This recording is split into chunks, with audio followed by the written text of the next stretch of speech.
the podcast. Only Bombs, where we blow up all the jokes. Only detonate another bomb blast with every episode of Pop. Soda Pop, Pop, Pop. Only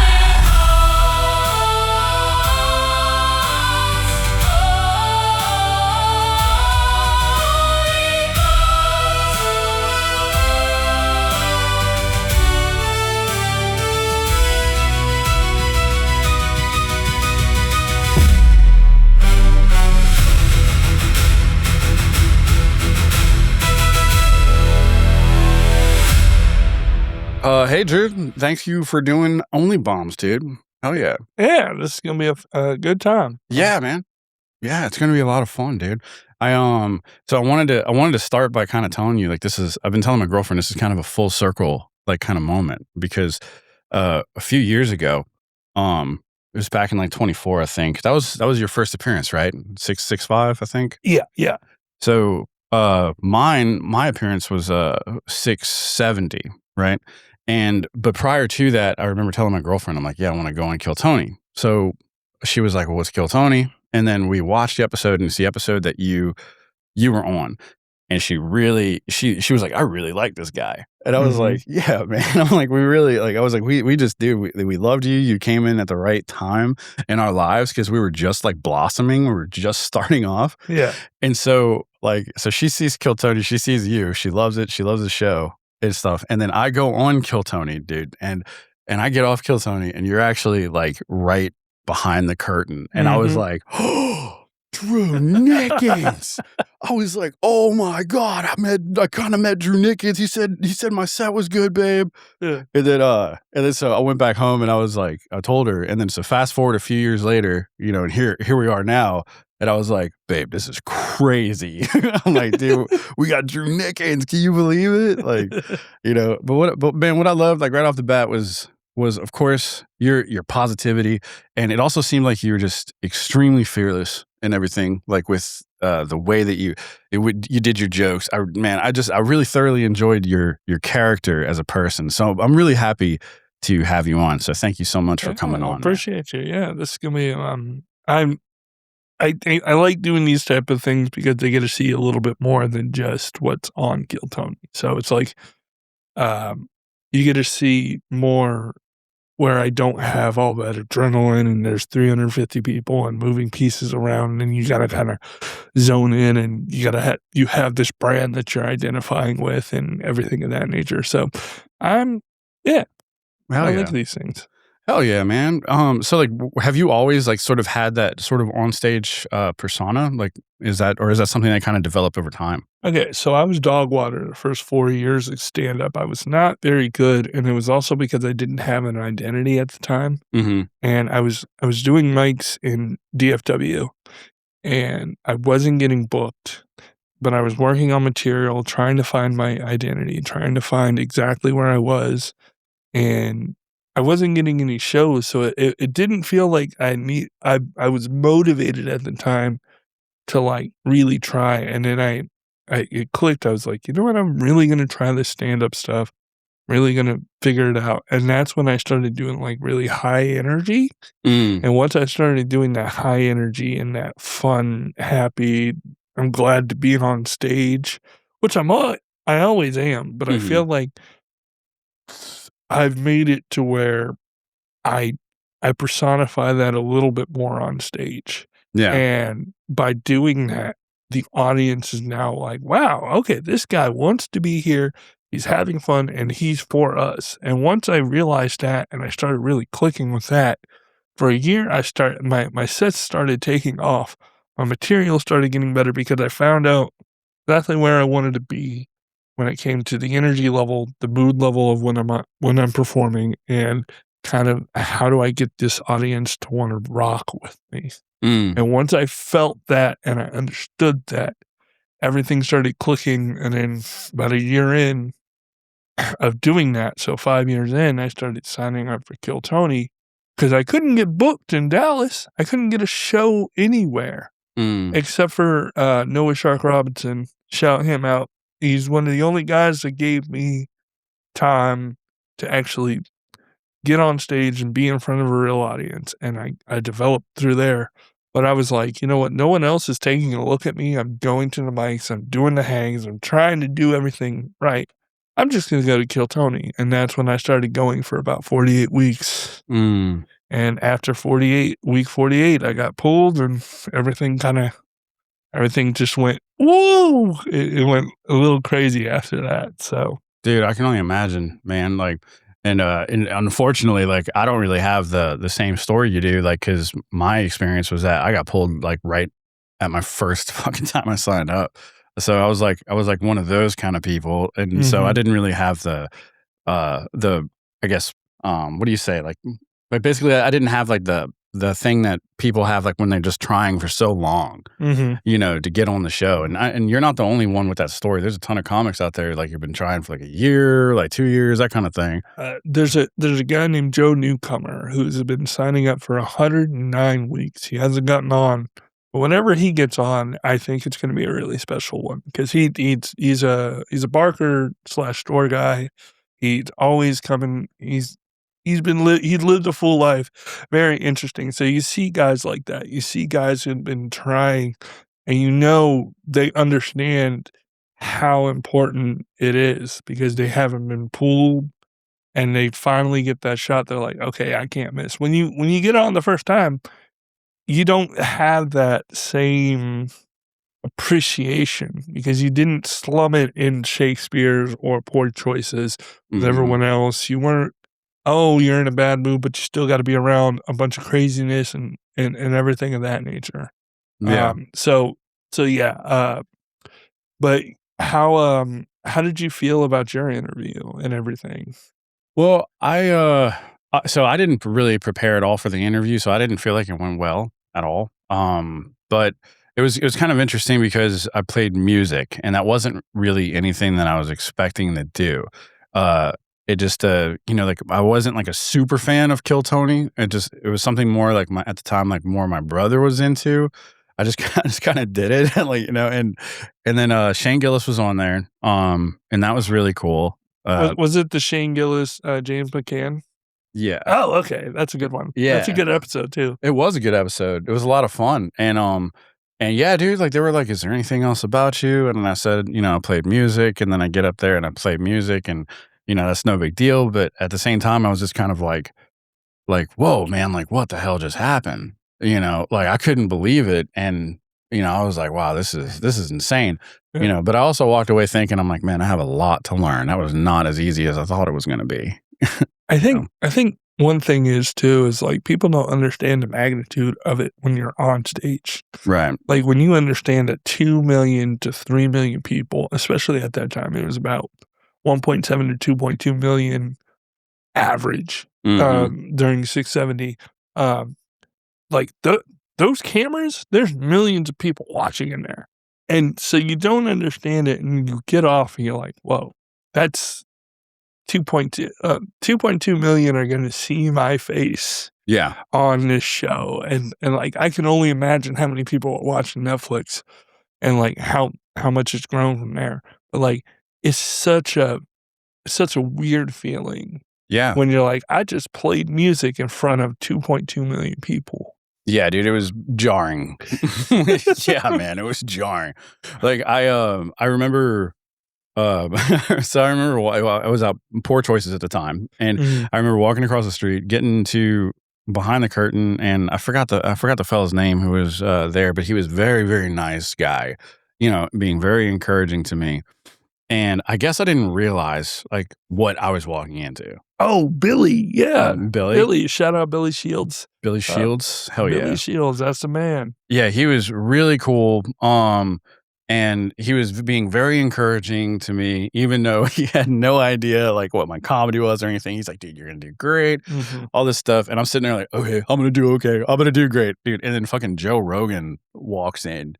And then I was like, I'm fucking freaking out. I'm like, dude, this isn't good. This isn't good. I'm like, oh no. I'm like, I'm going to fuck this up so bad, dude. And And I went out there and fucking, dude, I barely remember my set, but I do remember just the the first thing I thought, and I don't know if you thought the same thing, but I do remember being like, "Damn, this stage is fucking small, dude." Like, you know? The first thing that I thought was, okay, let's get through this minute so we can get to the interview. Mhm. Because I was like, the minute might be okay. It just depends on if that first punch lands. And my first punch did not land. Yeah. And then and I've watched my first minute because my first joke is always, I got a brain injury. That's why I sound like I took a lot of Benadryl before I came on stage. Mm. Usually really hits. Mhm. But what I realized is with Kill Tony, they didn't know what I was doing. They didn't know if I was a character. They didn't know if I was faking it. They didn't know how to read me. So that whole minute, they weren't there to laugh. They were like, what the fuck is this guy? Mm. And so once I got into the interview and they got to know, oh, that's not a character. He actually is the way he is and everything of that nature. The interview, I feel like the minute is the chore. The interview is the reward because you get to have fun. You get to, you cut, like Tony will drive the interview, but you get to show your creativity. You get to show how your comedic instincts, everything of that nature. I enjoyed the interviews. I dreaded the minutes sometimes, Mhm. but I knew the interview, something magical could happen. So it was like, that's how I kind of view it. Now I focus on the minute. The minute is my job.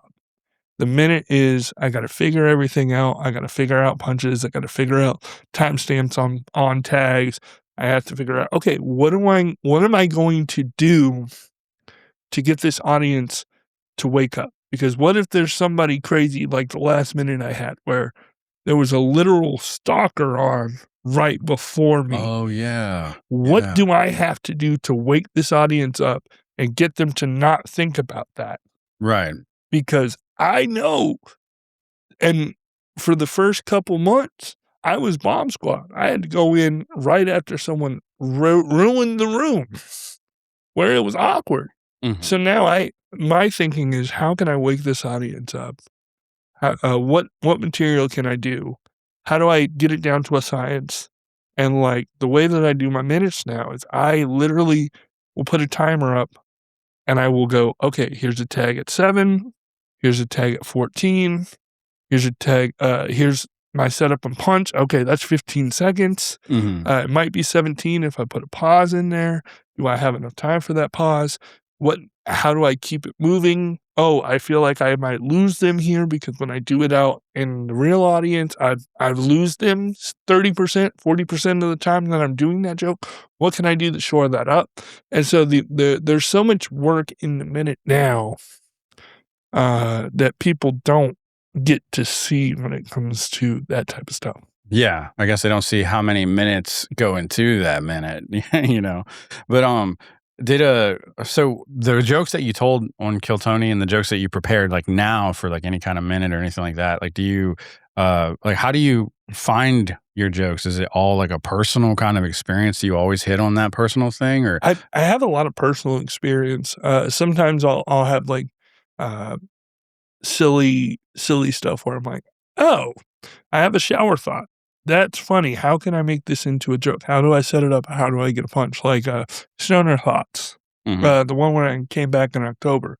The Stoner Thoughts thing was like, man, I was watching a craps video and I was looking at the dice and I go, dog, that's a 3D domino because it's Yeah. just like, it's a cube, but it's dominoes. That's insane. So dominoes are just flat dice. Boom. Whoa, that's funny. What else can I think of? Oh, trans man has a better beard than me. He's cheating because he's using performance enhancing drugs.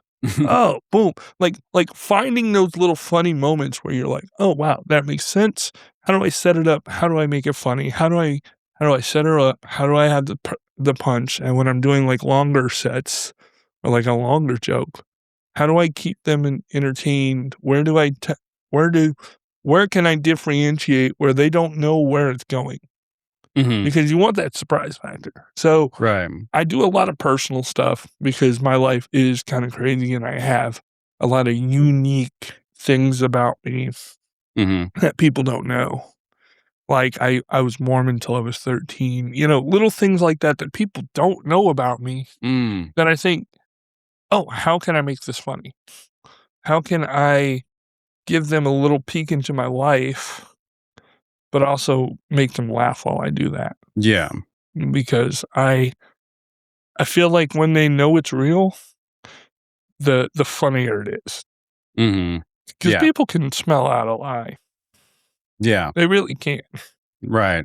Dude, if there's one thing I kinda learned from the show, I think, and, like, listening to comedians explain their experiences, it's usually be authentic, Mhm. you know? What was your, like, how do your jokes differ now than back then? Like, when you first started kinda thing? I'm more methodical. I know how to set up and punch. I kind of mechanically I'm getting better at the mechanics of joke writing Mm. and finding how to get an audience in, then relieve the pressure, building tension, finding how to utilize silence, finding like the little things about being a comedian that you don't learn until you start getting to the upper level where you're doing shows and showcases and you're around some of the best comedians in the world where you're learning, wow, silence is a weapon. It's not you're doing bad. Sometimes silence is because they want to know what's going to happen next. So you have their complete attention. So sometimes, like, learning little things like that. So now my joke writing has become, okay, I have this premise. How do I punch it up? How do I keep their attention? How do I get the biggest laugh possible at the end? So it's all trying to figure out how to give the audience the best experience. Yeah. Yeah, and you mentioned, like, a moment ago about how you throw your tags in at, like, specific times and everything like that, Mhm. and it's, like, a part of the rhythm of, like, joke telling, you can tell, like, like, okay, cool, they haven't had a laugh in a while, but what I love that you mentioned is, I love that you mentioned the silence, you Mhm. know?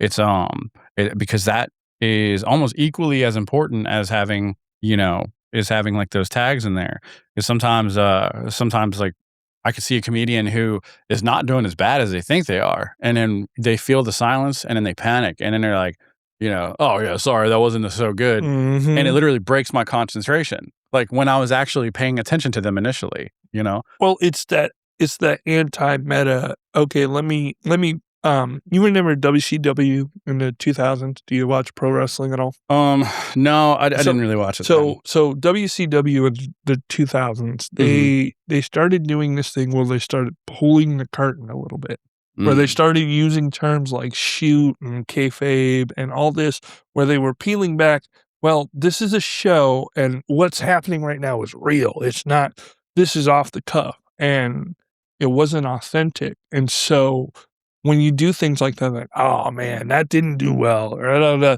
you're peeling back the curtain Right. of, "Okay, things aren't going well. I'm panicking right now." And instead of sticking to your material and understanding, because like, my buddy Matt Edgar, he said, "Silence is a weapon. They're paying attention to you. That sometimes you just have to embrace it and use it as a weapon. Use that tension, so when you relieve that tension, man, that joke's gonna be even better Yeah. because they're locked in." And I think a lot of younger comics don't understand that some audiences, they are gonna be silent until you can relieve the pressure, once they see the punch, once they feel that punch. So don't panic, don't go anti-meta and, "Oh, man, this and that," or, like, acknowledge a train wreck. Like, Right. keep going and put a lot of effort in so they know, "Okay, he's really trying to make us laugh.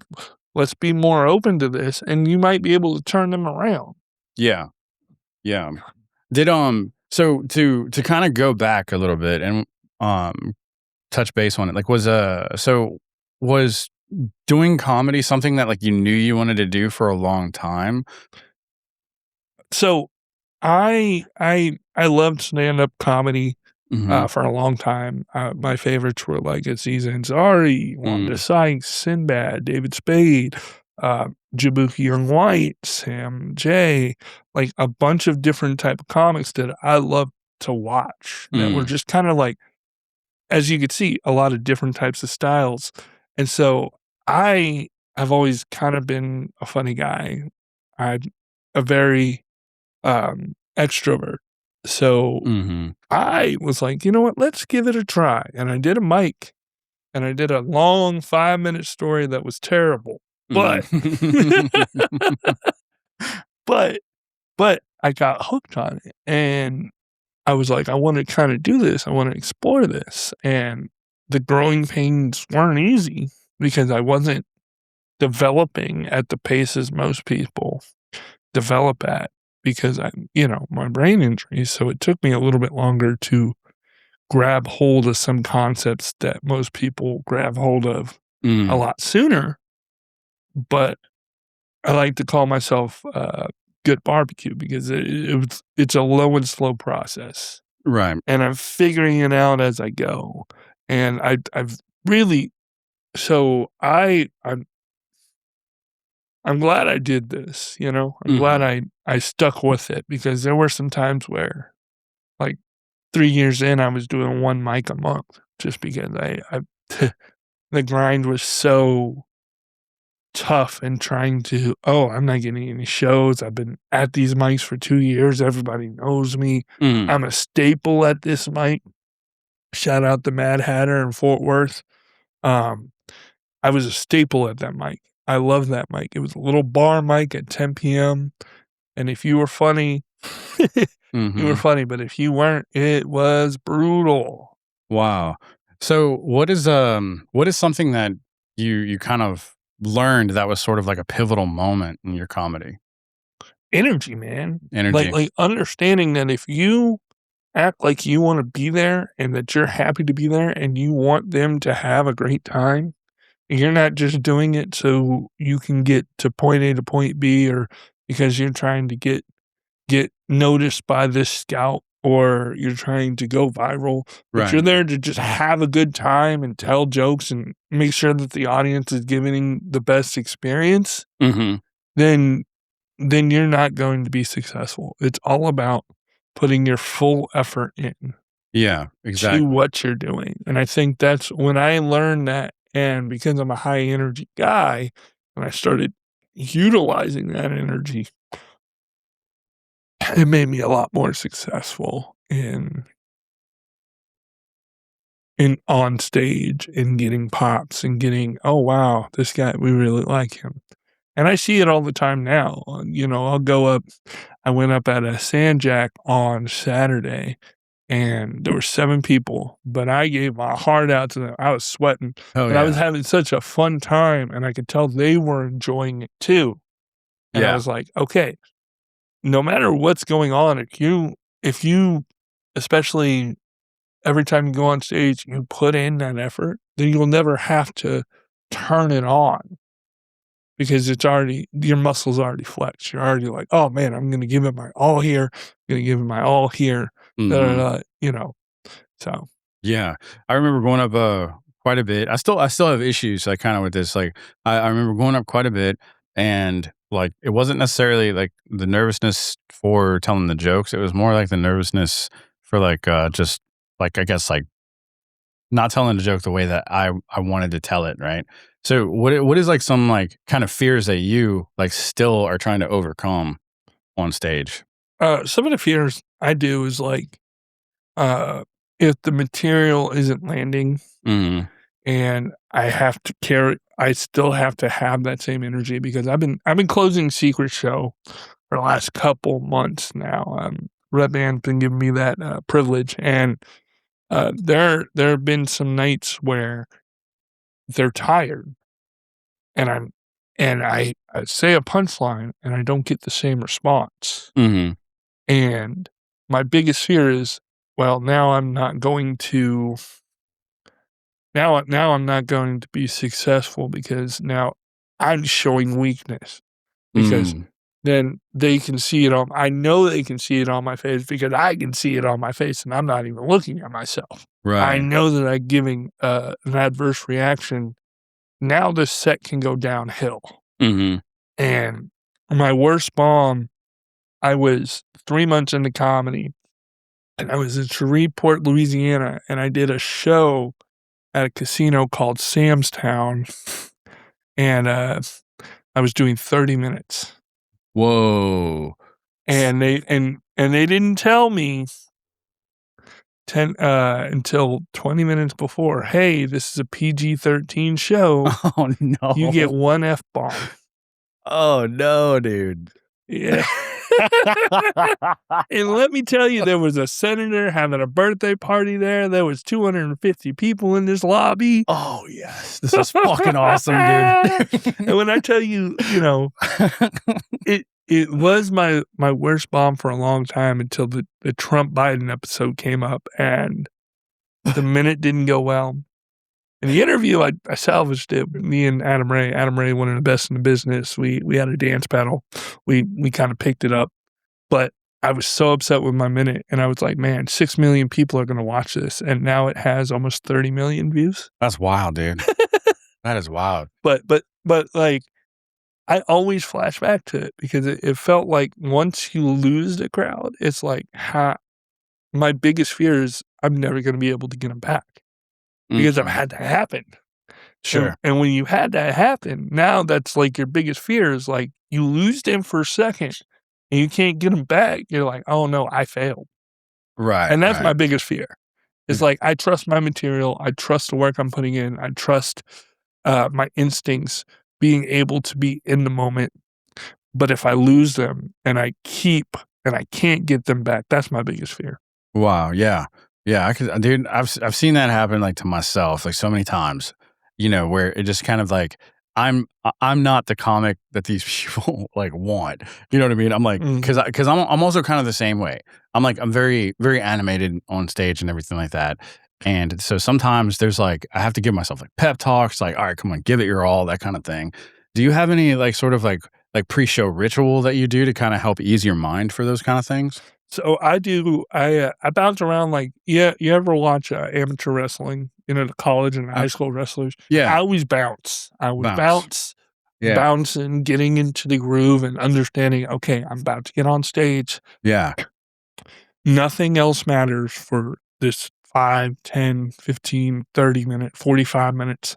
All that matters is what's going on stage. Yeah. And kind of just locking into the fact that this is my art form. This is what I'm getting, this is what I'm getting paid to do, or this is what I was invited to do. That's all that matters right now. Yeah. Everything else zoned out. And so once you understand it, that's my mindset is what's going on stage is the only thing that matters. Now I'm ready to roll. Hell yeah, dude. So like how is your life like changed, and did you see that change? Like did you like all the stuff with Kill Tony, did you foresee that happening? So I didn't know if I was going to be a golden ticket or regular or anything. I didn't know. I was just trying to have a really, really good appearance. Mm-hmm. So people would book me in Dallas. That was the main goal, was to get on a platform that I can show my talents and to get a little bit more, to get a couple followers and to get some people's attention in Dallas to be like, oh man, that guy's funny. Let's get him here. Let's get him there so I can get booked more. Yeah. That was my main goal of getting on Kill Tony, was so I could showcase my skills because people weren't letting me get on stage places. Yeah. Or putting me on shows, and they were putting on 1-year comics, and I was a 4 or 5-year comic at the time, 6-year comic. Yeah. I was like, I can't get a 5-minute spot here.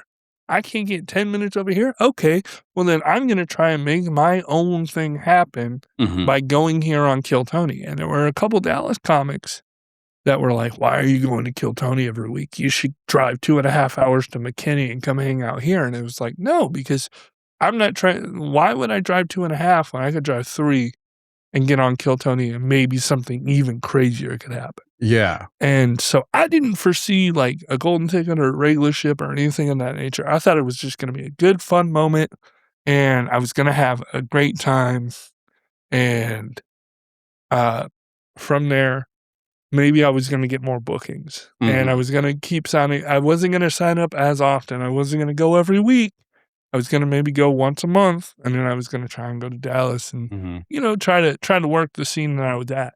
So I didn't foresee any of that happening.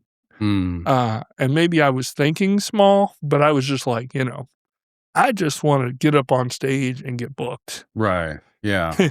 And now I'm a working comic, and it's like, that's So the there you goal. go. Everybody wants to be a working comic. They want to be able to go on stage. They want to go do shows, showcases, everything of that nature. That's the goal. There you go. So it seems like now you're just living the dream, man. Like, you're doing your thing.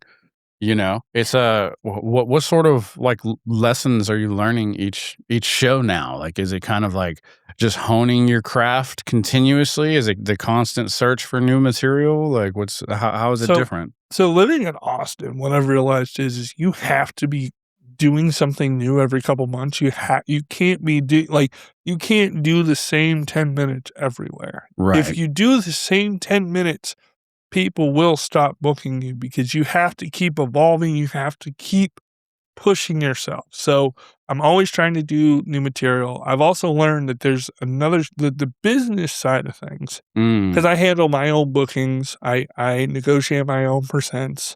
I'm handling my own merch. So I'm doing all that too. So I'm learning the business sense of comedy, because they don't tell you about any of the business stuff. I was just about to say that very same thing, dude. You learn on the fly. You take the losses. I did a gig in my hometown. I sold it out. I was supposed to get a bonus, and he withhold $300 of my $500 bonus.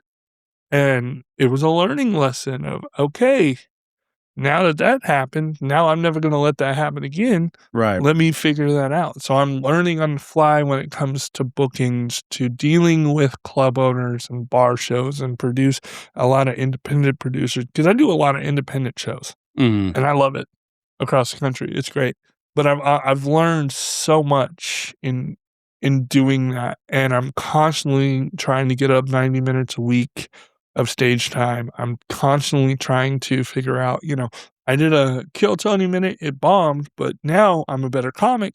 How can I circle back and make this a better minute? How can I make this 1 minute into a 3-minute bit with a lot more laughs and a lot more structure? Because I think that's the problem that I had when it came to a lot of my minutes earlier in my Kill Tony career, was there wasn't a lot of structure. There wasn't a lot of setup, knockdown, because I was still learning that. I was still kind of getting the mechanics of joke writing. Yeah. And so now I'm doing stuff that has been in the attic for a while, and I'm like, wow, there's a whole other angle here I can find. And here I can do this and this and this, and now I can do crowd work with this, and interject crowd work, and then interject it into the material, and do little things like that. So it's like I'm learning day by day how I can improve my how good my act, my headlining shows, my 20 minutes, my 15, because a lot of what you're doing, you're not doing 45-minute sets all the time. You're doing a lot of 15s, doing a lot of 20s, a lot of 10s.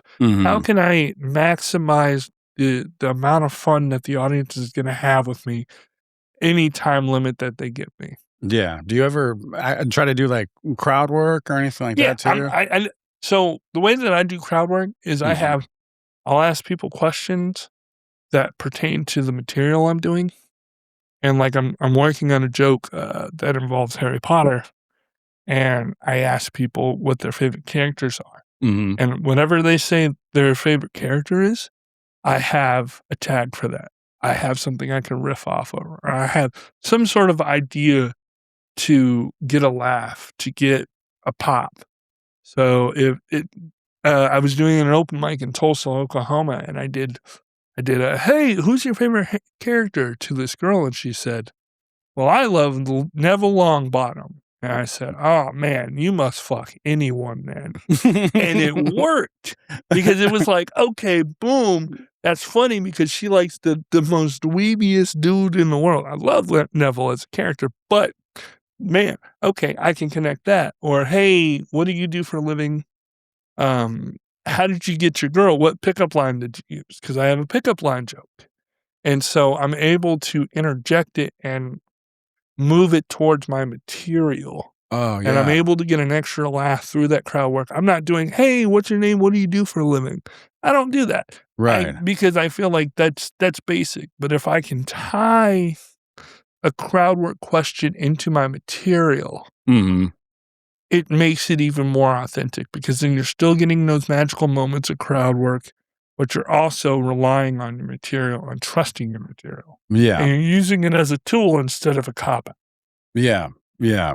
I love doing like crowd work just like that. I had this dude once who had like a tie-dye shirt on, and I'm the same kind of way, like, because I was like, when I do crowd work or if I do kind of any kind of crowd work, I'm not going to do the whole like, what's your name, where do you work, like, are you guys on a date, because I just I find that beat the hell. But I basically just made up this whole thing around him just having a tie-dye shirt and me being colorblind, and so looking at it is like a fucked up Rorschach for me. And then just basically just going off on like this whole thing and be like, dude, I don't know, but you're kind of making me feel weird emotionally. And then this dude like lifts up his shirt, like literally in front of everybody, and it says "Got LSD." And I was like, wow, that's exactly what I thought would happen to somebody with in a tie-dye shirt. I am so not surprised right now. And then he rode off on a scooter. It was that tiniest. So okay. It was outside, Oh, yeah. He like threw a possum on his back and but yeah, man, it's kind of like, yeah, what you were saying, like just rolling with the punches. And just kind of like, just going with what you learned kind of thing. And I like doing like fun roasts too. Like, I'll see someone and I'll be like, man, you guys look like you guys met at the farmer's market. Or, hey, you look like you fuck at corn concerts. or, little things like that where I'm getting them involved. And then like, I'll have characters throughout my set. Like, hey, what's up, Taekwon? Or, hey, Timu Joe Biden. What you think about that? Timu Joe Biden. Well, yeah. And so like, I try to world build a little bit during my shows where I have these characters that people can relate to during the show. Especially like a 45-minute show where they're like, whoa, this is fun. This is a magical moment that only we are going to have. And then, a year later, they're like, hey, man, I was this guy. And I'm like, oh, snap, what's up? Yeah. Because they were characters. So you're world building throughout the show. So every experience is different. Yeah. And so that's really what I've been kind of working on when it comes to crowd work and getting the audience involved in that regard. Do you have a particular comedian who like kind of inspires you to do things like that, or like or inspires you at all? Actually, do you have any kind of comedian? So a lot of my inspiration, I love Ralphie May. Oh yeah, I love Ralphie. I love Aziz. Sinbad, Wanda Sykes, David Spade. That's kind of my top 5. And then Patrice. Jabuki Young White, he's incredible. He's Aaron Chen, another incredible comedian. And then there's guys that aren't my style, but I can learn from them the way that they're like Joe Pera is very low energy, very methodical, very slow with his delivery, but he's amazing too. So it's like I learn from a lot of and then we have so much talent in Austin. We have one of the best comedians, I think, in the country or, in the world, in Derek Poston and Hassan Ahmad, and Dylan Sullivan and Genevieve Oland. And, we have all these great comedians that you could just sit and watch and learn so much from. Yeah. And I love that I'll have to follow like Ari Matty, who's one of the best comedians in the world. And we debuted as rotating regulars the same episode. And I always I always think about it as like LeBron James and Gallinari, the White Mamba, debuting the same episode. It's Yeah. like you have one of the greatest world talents, and then you got me.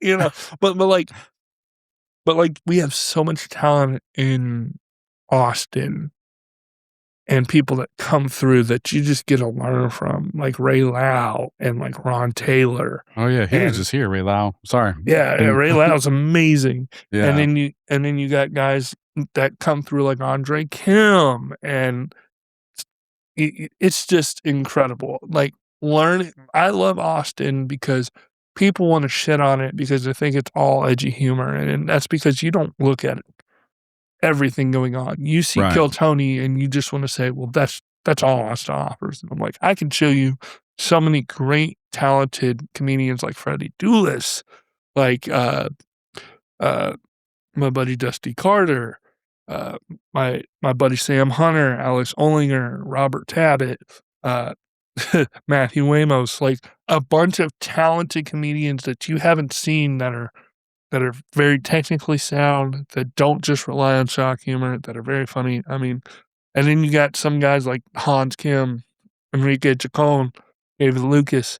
I mean, I can go on and on about all the funny people that are in Austin that people just don't understand how great they are because they watch a minute clip and they think they know what they're all about. Right.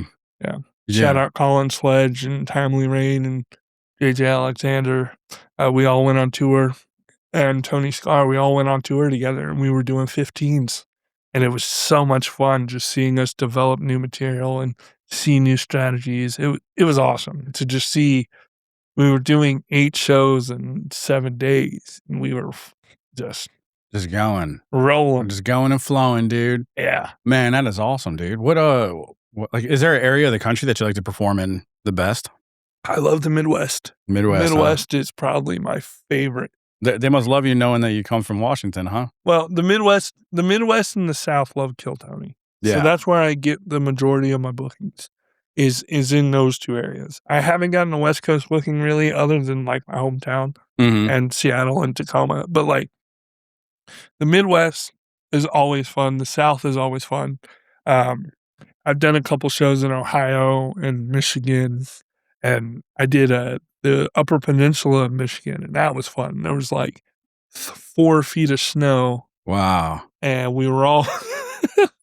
I just my AirPods got ran over at the gas station, Oh shit. and I was fighting a headache, and then I had an energy drink, and there were a couple people before me, and I was like, I'm about to have the set of my life. And then I had one of my favorite sets I've had in the last year or so. Oh wow. And so I've had a lot of fun doing the Midwest and the South, and then when I get to go to New York every once in a while, it's always fun. It's always fun to go to a new area and just see the different types of comics that are there too. I like to hang.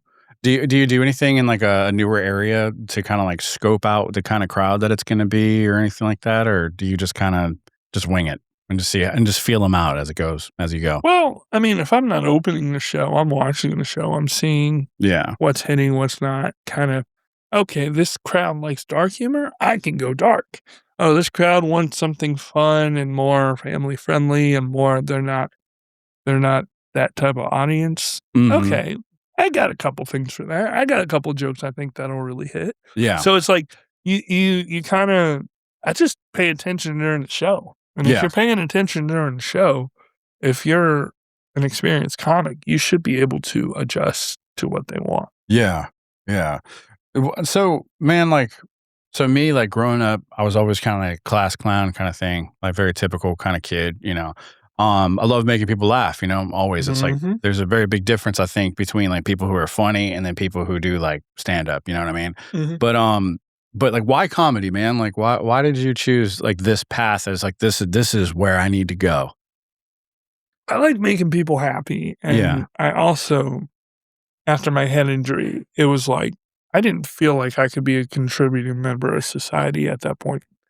And I was really having a hard time finding a place to belong. Mm. And I had been doing comedy for like 3 years. And at that point, I was like, I don't know if I need to be on the earth anymore. And then I was like, you know what? I love comedy. I love doing it.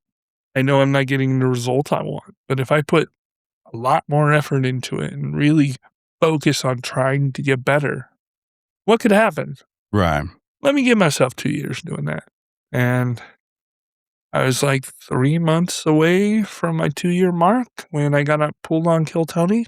Mm-hmm. And now we're doing what we do. So it's like I want to make people happy. I like giving people a reason to have fun no matter what's going on in their lives. For the amount of time I'm on stage, I'm there to let their problems go away.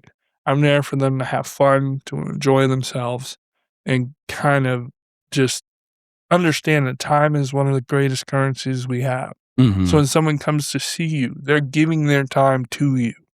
Yeah. And I think I take that really seriously. Yeah. And that's why I think I'm really hard on myself when it comes to, man, I don't feel like I did great. Or, oh, man, I didn't do great on the set. I'm very hard on myself because I know they took time to see and watch me. Yeah.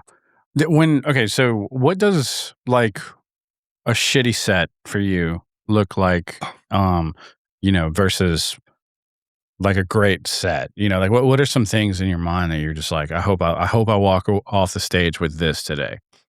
If the audience is fully engaged, they're having fun, everyone's smiling. Yeah. When I get off stage, everyone's pumped, the energy's still there. Yeah. Then I'm happy. But like I've had times where it's like, oh, you know that awkward energy. When you do bad, you know that awkward energy because everyone's like, oh man, we just survived that. Yeah. Or when the comics were going on after you are like, oh, like Really? I've been there, done that. Yeah. Yeah. So Like when they're like, oh fuck, dude, they're not too good, man. Have you ever had an instance of like turning a room around who was just like cold? yeah. Yeah. I mean, I do that a lot. Hell yeah.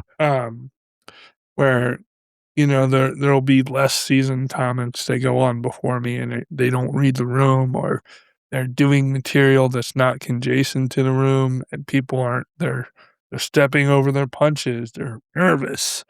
And then I'll go up there and then I just turn that room around because I'm giving them the energy they want. I'm reading the room, I'm having fun, they're having fun, I'm getting them involved, I'm trying to give them the best experience possible, and then I turn that room like that launch show.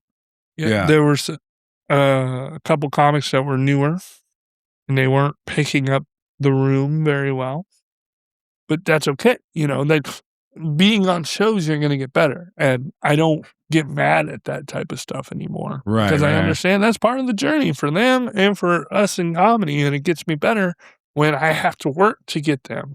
Yeah. And carry it over, and I crushed that set. Yeah. You just walked away feeling Yeah. like victorious. Mhm. Yeah. Or like when you follow a killer, when you follow someone that wrecks the room.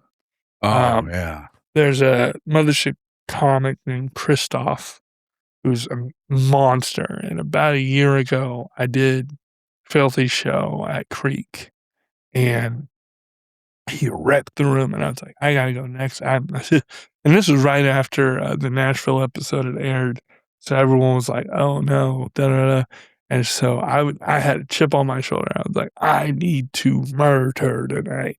Yeah. And he went on and he killed, and I was like, how am I gonna do this? And then I got on stage, and I just ripped, and I just was on all 5 cylinders. It's probably one of my favorite sets I've ever done. But Yeah. like following a killer like an Ari Matty or a Derek Poston or an Hassan Ahmad, like you're like, oh shit, I gotta follow that. Yeah. Or like a Holtzman where you're like, what? I gotta follow this? Dude, I couldn't imagine following Brian Holtzman, man. He's one of the nicest, kindest people in the comedy community. He's just a breath of fresh air. He's great. Yeah. And when he's on stage, he's just ripping. He's just having fun. He's doing he's what I want to be in, 10 to 20 years. I want to be the guy who's just having fun on stage, enjoying what he's doing, and just being his authentic self. That's what I want. Hell yeah. Because he's the fucking man. He really is somebody that I look up to. And like Brody Stevens was the same way. I loved Brody. When we're talking about influences, I love Brody. If you don't know who he is, look him up. He's amazing, incredible comedian. Hell yeah, man. Well, that brings me to like my next thing. Basically, we got like, this is like the last like 10 minutes, Mhm. man, dude, what are your goals now, man? Like, it seems like you've done a wonderful job with like, just recovering from the ups and the downs and everything like that. Like what is looking forward to? What does that look like for you? I just want to keep doing shows. Hell yeah. I want to sell more tickets. Like any other comedian, I want to sell more tickets. I want more people to come to a show and enjoy it and be a little bit more business savvy. I want to be able to get a manager and an agent. Yeah. I want to get to that next step of. Dude, I'm surprised you already don't have one. I'm sorry. Yeah, no, I didn't mean to interrupt you. It's all. It'll come when it needs to. It'll come when it needs to. And I get frustrated at it sometimes because I'm like, damn, nobody's reached out. But it's like it'll come when it needs to. Just need to keep working, keep getting better, understanding the business side of things. So when I do get a manager and an agent, I know exactly where I'm at. I know what a good deal is and I know what a bad deal is. Yeah. So when I do get a manager and an agent, I know what's going on and I can kind of gauge it. So I know they're not ripping me off. I know that I'm not in a bad place. So it's like, I want to get an agent and a manager. I want to be able to keep touring. I want to sell more tickets, give better shows. And, in the next 3 to 5 years, I want to go to New York. I want to live the dream over there. I want to be a working comic to the point where I can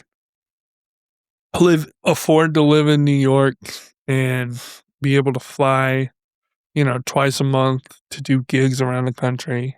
Be able to still keep sharpening my sword and keep enjoying life and enjoying being on stage and finding new ways to create material and to be better on stage and just keep working. Just keep working, dude. So like, why New York? I mean, it seems pretty, but like, why not LA or something like that? Like, because New York, the times I've been to New York, I've had so much fun. Oh yeah. I've been to New York twice. Last year I went to New York and I did 25 mics in 5 days. 25 mics and shows in 5 days. Dang, you did like 5 mics a night kind of deal? Yeah, Wow. I enjoyed that. And I enjoyed the grind of that. And I feel like that's just the next stop in my journey. I've always been kind of a gypsy where I move after a little bit of time. And so, 3 to 5 years, it'll be 5 to 7 years in Austin, and then I can move somewhere else unless I find a wife and a family here. Which, Who knows, man? Exactly. And so it's like, I want to go there and have a good time and develop more and meet new people. And, it's New York City. It's the greatest city in the world. Right. So, I feel like I don't want to go to LA. I feel like LA's follower focused and, I just don't feel like I'd probably fit in LA. And I want to go there and maybe I'll love LA. Right. But you never know. Yeah. I can never, like, for some reason, I can never wrap my head around like living in LA. Like, and I don't know why. Like, I don't know what it is. There's something about it where I'm just like, dude, I don't want to go there, but I could go to New York.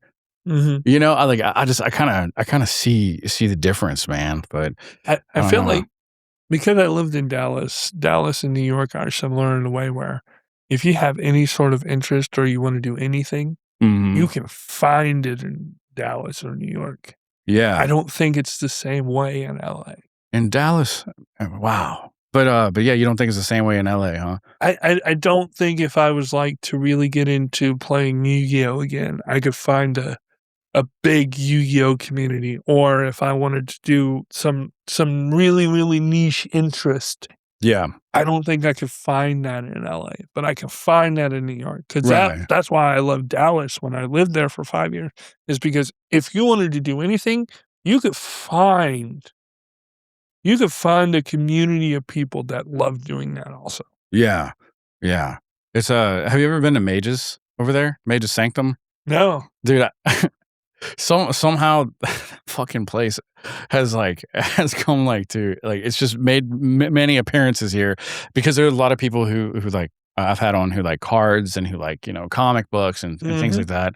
And this is totally not like a fucking plug. Like I promise you, it's not like a plug or nothing like that. But yeah, they have this place over there, Mage's Sanctum, and they have all those like cards and stuff like that, like Yu-Gi-Oh cards. I don't know anything like about that kind of stuff. Like, but I've heard you mention that like before. What is it? I used to play. So it's a trading card game, and it's based on an anime, little Saturday morning cartoon, and it's a strategy. I can't play it again because I don't have enough time.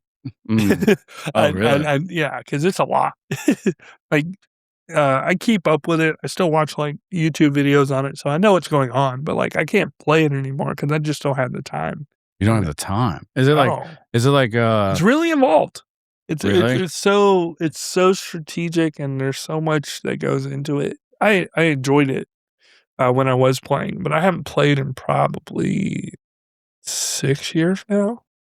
Yeah, so a long time, huh? Yeah, and it's expensive. It's like $300 to $400 to What? get a deck. Yeah, Dude, I don't. but I love it, man. I miss it so much, and I play the mobile game on a little bit when I miss it. But, What is it comparable to? Like that's popular? Magic, or Pokemon. Fuck, dude. I was like, please don't say Magic. Because as soon as you said, dude, it's a better game than Magic. I was like, please don't say Magic, because I was like, dude, I don't know anything about Magic. Well, no, because like it's a better game than Magic because there's a lot more strategy to it. It's not as linear as Magic. I think once there's a really, really good deck in Magic, then it's just there. But you can be creative when it comes to Yu-Gi-Oh. Oh, okay. Yeah, dude. I wish I knew what that meant. Yeah. The whole thing. I just never got into it. I have nothing against those kind of things. I just never got into it. I want to say, no, never mind. No, I was about to say, I want to say my brother was into like Pokemon, but then I'm like, I don't know if he was like the card game. I think he was like the video game. Yeah. The video game is like learning a foreign language. Like trying to learn how to play the video game now. It's so complicated. There's so many like levels to everything, and it's like you can't just play your favorite Pokemon. You have to play. There's like maybe 12 to 15 Pokemon that are good out of the 1,000 that are on there, and you kind of have to make your best team from that. You ever did that Go thing where like the Pokemon Go? No, I I don't want. I walked, but I also was like, I never got into that trend. Oh, okay. When I was in the Navy, dude, it was like I want to say like 2009. I think that's like when it kind of started coming out or something. It was like 15 or 16. 15 or 16? Yeah. They were into something with Pokemon, and they kept trying to get me to do it, and I was just like, I don't know what the fuck a Pokemon is, dude. Like, where do I get one?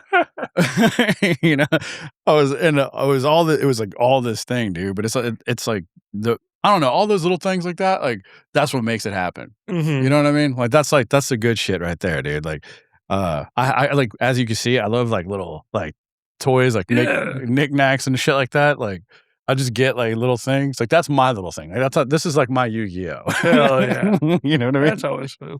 Yeah. Dude, what is something that like about yourself that would surprise people? Dude, I am really into boxing. I think people don't understand that like boxing is like my favorite sport. I'm really knowledgeable about it. Really? Yeah. So are you a boxer? No. I just like to watch it. Like my dream outside of comedy would be to be a commentator on boxing because I love boxing so much, and I'm always watching it on the weekends. I was watching on Saturday. I did my 2 spots, and I was like, I'm gonna go home. I'm gonna pay too much money for a drumstick from 7-Eleven, like an ice cream drumstick, and I'm gonna go watch the fights. And I watched the fights. I was having a good old time, So I love boxing. I'm very knowledgeable about it. I watch every weekend. And it's kind of like my little passion on the side. Hell yeah, dude. What so do you have like a favorite boxer right now?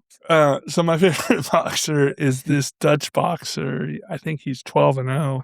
Yeah. He's a light heavyweight boxer. His name's Greatest Kraus. He's my favorite. And then I have guys like Moises Saitama, Jaya Apataya, David Benavidez, Janibek Anamhali, who's suspended right now, but he's great. But then then I like Mark Chamberlain, who's a British domestic boxer. Like I just watch so much boxing, and I have so many people that I like to watch and I follow. And Yeah. I actually I was looking through my requests, and this Polish boxer that I was a fan of, he was like, "Hey, love seeing you get better on killtony." I was like, "No way! That's cool, you man. you like me? This is insane!" Dude,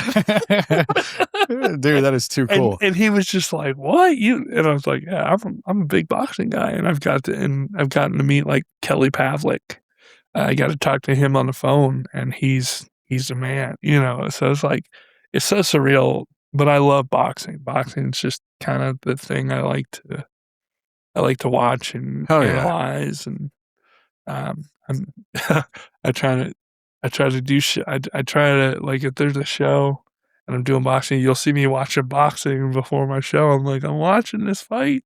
Yeah, hell yeah, dude. So Dude, I don't think I hope I'm not gonna get this wrong, dude. But like back in New Orleans, I was like I worked in radio for a little while, right?